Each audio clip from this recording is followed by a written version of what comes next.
एक जीव ही आगे चलकर अच्छा इंसान बनता है, वही देवता बनता है, वही भगवान बनता है। दोस्तों नमस्कार, हैप्पी छठ पूजा। देव और डेहरी ऑनसून का छठ पूजा दिखाने के बाद अब हम सासाराम आ चुके हैं। सासाराम अमरा तालाब बहुत बड़ा तालाब है और यहाँ पर छठ पूजा का एक अलग ही रूप देखने को मिलता है। 4 दिनों तक चलने वाला एक छठ व्रत नहाए खाए से शुरू होता है और उसके बाद शाम का अर्घ और फिर सुबह का अर्घ। वैसे लोग घर पर चले जाते हैं शाम का अर्घ देने के बाद, लेकिन यहाँ अमरा तालाब में रात भर यहीं पर बैठ करके तप करते हैं। सुबह सूर्योदय होने का इंतजार करते हैं कि भगवान भास्कर कब उदय होंगे और भगवान भास्कर का हम अर्घ देंगे। और उसी की यहाँ पर सुबह की बेला है और सुबह की बेला में जो आप विहंगम दृश्य देखेंगे छठ पूजा का, तो आप बिल्कुल अचंभित रह जाएंगे। कितना त्याग होता है, कितना तपस्या होता है इस छठ पूजा में। उसकी एक अलौकिक छटा आपको देखने को मिलेगी यहाँ अमरा तालाब में। और देखिए कुमार पंकज ब्लॉग अभी ड्रोन उड़ा रहा है और अभी ड्रोन शूट करके यहाँ पर अमरा तालाब पर आपको दिखाएंगे। स्टार्ट।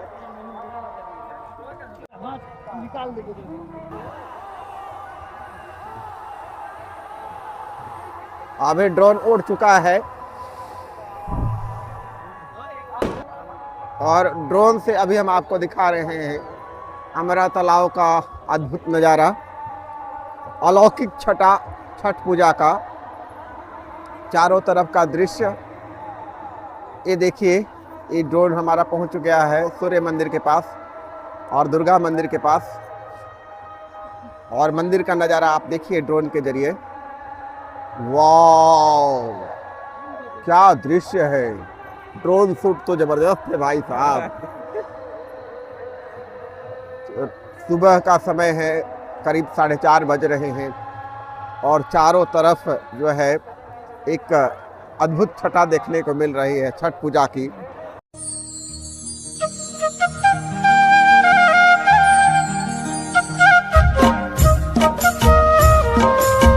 जो छठ व्रती हैं और रात भर तप करके, त्याग करके, तपस्या करके यहाँ पर रात बिताया है। अब सुबह होने को है, सूर्योदय होने को है। सूर्योदय की बेला में जो छठ व्रती है वो इंतज़ार कर रही है। एक एक घड़ियाँ जो है, एक एक घड़ियाँ उनकी लग रहा है कि घंटा घंटा बीत रहा है। उनके इंतज़ार की घड़ियाँ कि कब भगवान भास्कर उदय होंगे और हमें भगवान भास्कर को अर्घ देने का, उनकी आराधना करने का मौका मिलेगा। उसी दृश्य, उसी का इंतज़ार हम भी कर रहे हैं।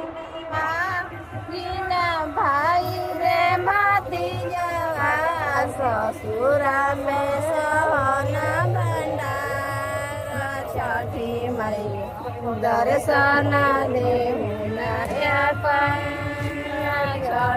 मैया दर्शन देहुना।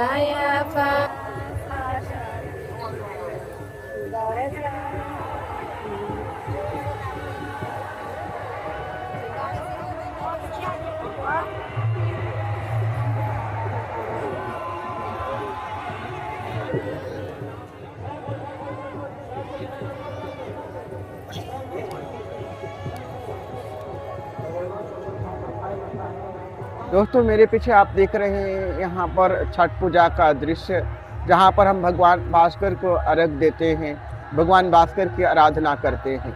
एक तरह से छठ पूजा के जरिए हम प्रकृति की ही पूजा करते हैं, प्रकृति के प्रति हम कृतज्ञ होते हैं। इसका क्या मतलब है? कुछ लोग कहते हैं कि हिंदू धर्म में या सनातन धर्म में अलग अलग खुदाओं की, अलग अलग भगवान की पूजा की जाती है। क्या इसका रहस्य है? आज आपको बताऊंगा। दोस्तों एक्चुअली में जो वेद की ऋचाओं में प्रकृति के अलग अलग शक्तियों की आराधना का जिक्र है। जो वेद की ऋचाएँ हैं प्रकृति की अलग अलग शक्तियों की ऋचाओं से भरी पड़ी है। क्या हो, इंद्र हो, अग्नि हो, वायु हो, धरती हो, आकाश हो। तो इसका मतलब क्या है? देवता क्या होते हैं, भगवान क्या होते हैं, ब्रह्म क्या होते हैं, ये सारी चीज़ें जानना जरूरी है। तभी आप स्वयं को डिफेंड कर पाएंगे, अपने धर्म के बारे में लोगों को जागरूक कर पाएंगे।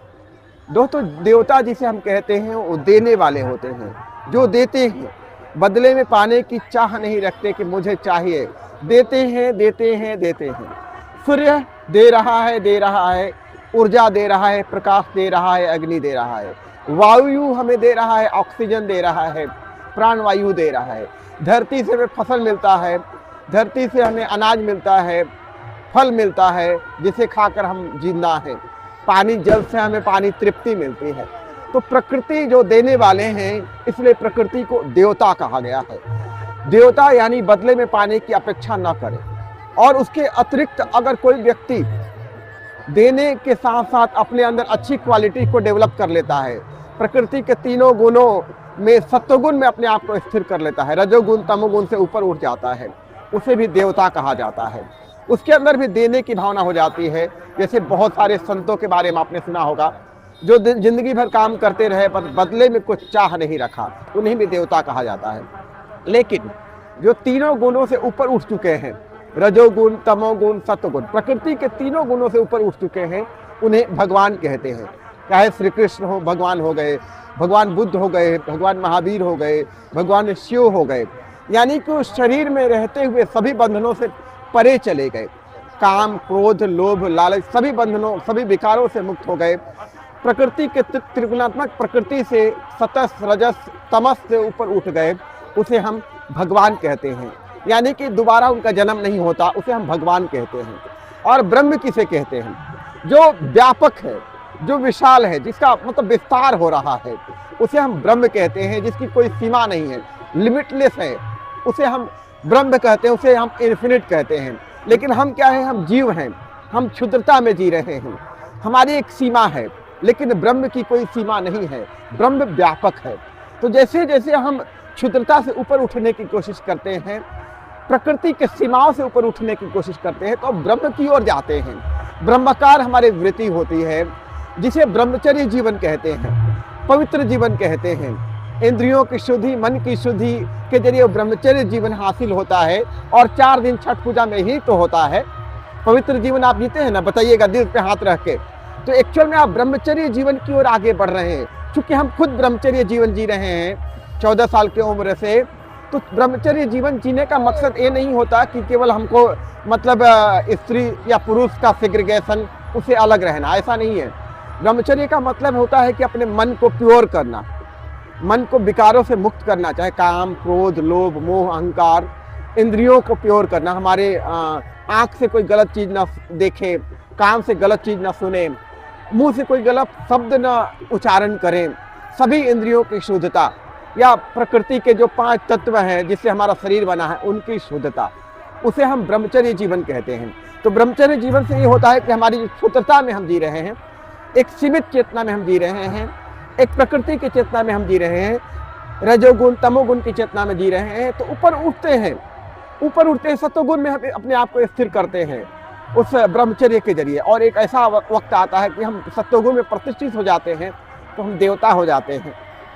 ये भारत ऐसी संस्कृति है, सनातन संस्कृति, सनातन धर्म, जहाँ पर एक अच्छा व्यक्ति बनने की प्रेरणा धर्म से मिलती है, और फिर अच्छा व्यक्ति से देवता बनने की प्रेरणा हमें सनातन धर्म में मिलती है।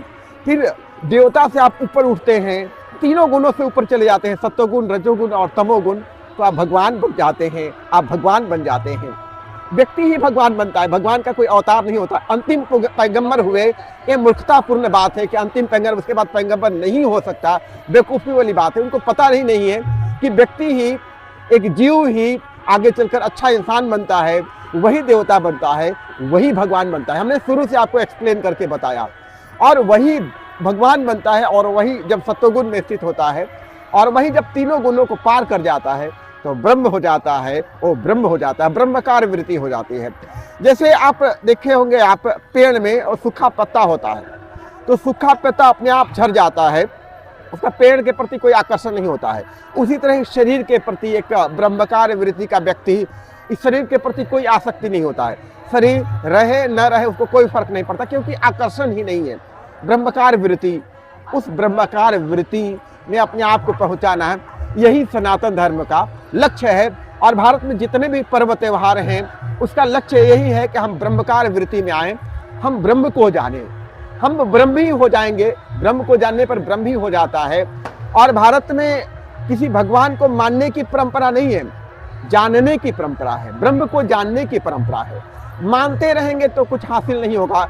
दूसरे तथाकथित धर्मों में मानने की परंपरा है, और मानने की जो परंपरा है ना, वो कट्टरता पैदा करती है अपने अंदर। कट्टरता बड़ा खतरनाक है। दुनिया का अंत उस कट्टरता से होगा जो भगवान की मानने की प्रक्रिया से आती है। लेकिन जब आप जानेंगे ना, उस गॉड को रियलाइज करेंगे ना, तो अपने अंदर दया आएगी, अपने अंदर करुणा आएगी, अपने अंदर प्रेम आएगा। और यही कारण है कि भारत में जितने भी संत महापुरुष हुए हैं, भगवान हुए, इनका अवतार हुआ है। और लेकिन दुनिया में अवतार नहीं हुआ है, वो उस समय की सिचुएशन के अनुसार उनका क्रिएशन हुआ है समाज सुधारक के रूप में।